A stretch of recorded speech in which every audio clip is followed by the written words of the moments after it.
Rooftop farming is an ingenious movement in sustainability in urban areas where sometimes the only option that you have is to build up. In areas where the only option you have is to build up and there's a constant fight for land, a lot of urban farmers have taken to the idea of farming on rooftops. Rooftop farming brings in new ideas to sustainability by bringing in more green spaces to cities, reducing energy costs, providing more food to local communities, providing jobs, improving the economy, and helping in education for sustainability when it comes to teaching our children the best ways to take care of our environment. It also helps teach children how to interact with their community, reach out, and really gives them the idea that keeping things local and sustainable is better than outsourcing everything. In Portland, Oregon, Aaron Altz did a report on a charter school. The charter school is called Trillium. They had to switch buildings, and the old building had this amazing garden, and all the students were really upset that they had to get rid of that garden. And after they switched buildings, they put up a proposal to have a rooftop farm. It wasn't the easiest thing in the world because you have to make sure that the weight of the roof can hold all the new weight of the soil, the water, the produce, and you have the added liability of having children and people on a roof. However, the bill passed and it only cost them $150,000 to build this rooftop farm. It only would have cost $70,000, but they had to incorporate necessary renovations in order to make sure that the roof would hold. And after they built this rooftop farm, the children were able to access a part of education that they didn't have access to before.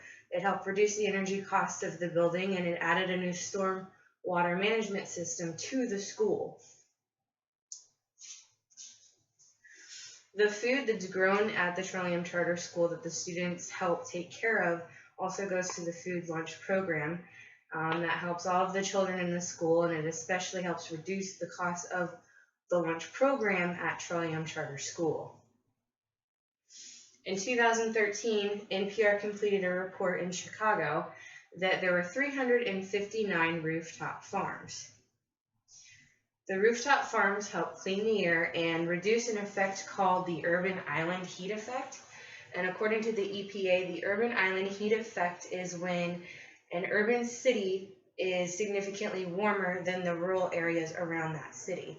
And what the rooftop farm does is help reduce the carbon footprint. It helps clean the air in the city, and it just provides an overall better, greener, healthier environment. There is a large rooftop farm in Chicago called McCormick Place. McCormick Place is the biggest convention center in North America, and they have a catering company, and they do events and venues, and their goal is to build a large rooftop farm on top of their convention center that will provide 12,000 pounds of food a year. This equals about 10,000 servings, which might not seem a lot, but they feed about 3 million people a year, and they also employ the underemployed. This is convicted felons and people on work release. Anybody with low educational skills or job sets that are having a huge problem finding work for these rooftop farms and now have gainful employment and are learning new trade skills as well to help better themselves and learn what sustainability can do for them.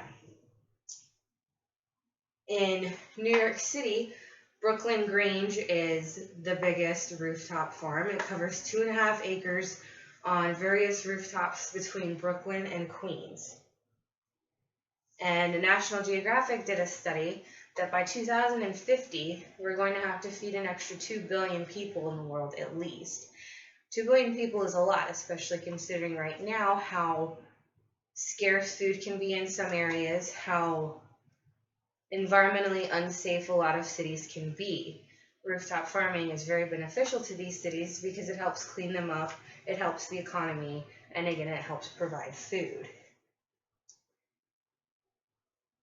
In cities like Hong Kong and Singapore, rooftop farming has also helped local communities and local families maintain above the poverty level.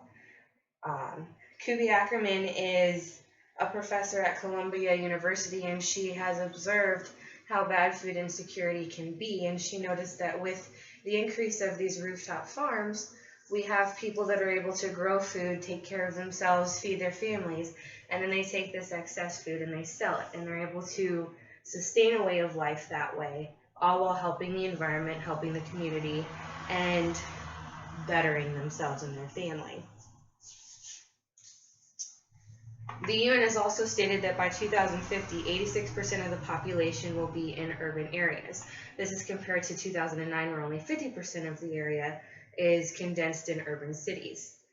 With that increase, there's going to be more of a demand for food. There's going to be worse pollution. The urban island heat effect is going to continue to get worse. So it's important to find ways to find rooftop farms, manage rooftop farms, in an effort to reduce all of these negative effects that these growing cities and urbanization is going to have. In a world where appreciation for farming is very weak and children and adults alike have a huge disassociation with their food, rooftop farms helps provide a way for them to connect themselves to their food, and it shows the importance of locally grown ingredients, locally grown produce, locally grown and sold, and people can identify more with being able to see their food, pick a tomato off a vine, keep it fresh, and have that in their minds that this is the way that they want to live. Rooftop farming helps harness an appreciation for farming and agriculture that has previously gone down by the wayside. So if we focus more on helping rooftop farms become a normalcy in urban areas, I think we're going to see an increase in people caring more about sustainability and how they too can help sustain the environment and contribute personally and locally on a very personal level than they have in the past.